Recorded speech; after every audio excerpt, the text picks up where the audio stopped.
Is your stomach bulging? Well, here's the news.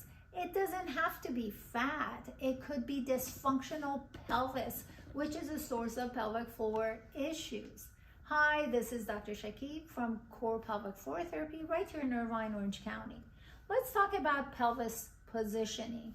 A lot of times when it comes to pelvic floor dysfunction, we go after pelvic floor, but we should be stabilizing the pelvis, which is the house that pelvic floor is the floor of. So when we have a stomach bulge, like so, that's a dead giveaway that this pelvis is tilting down, or anterior pelvis. So when that happens, it's not the fat, it's the malpositioning of the pelvis.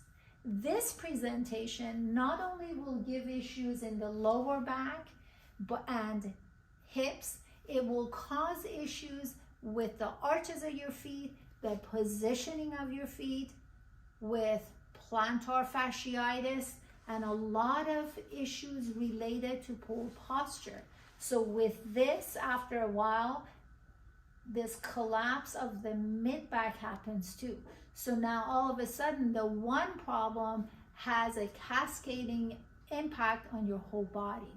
So then the question is, how do you fix it? It's not an exercise. It needs to start first with understanding the proprioception, or the positioning first. When you're in an anterior pelvis, the arch of your back is increased.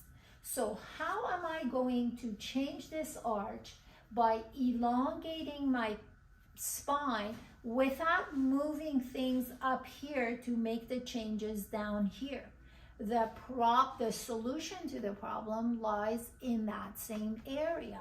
So how am I going to rotate this pelvis that is tilted down? It requires the lower ab, lower trunk area pulling up and then holding on to it with everything else in that vicinity. We've done videos of babies, basically baby inspired videos, where we're strengthening the lower trunk to get that what's needed down into this movement. That's when you're laying down on your back and you're facing, obviously, the ceiling with your knees and arms up in the air. We'll make sure we put that video in this at the end of this video itself.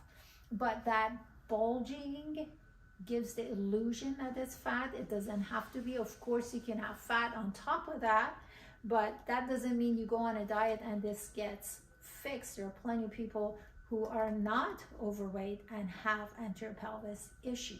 This is a pelvis instability issues. It's commonly seen in patients with hypermobility, EDS, and in general spectrum disorders, hypermobility spectrum disorders. It's seen in all ages. It's from too much sitting and not really have a good understanding of the fact that the pelvis can rotate around the ball in this ball and socket joint. If you have any questions, please make sure you use one of the methods of contact in the description box to contact me. Make sure you follow us on social media, and until next time, take care.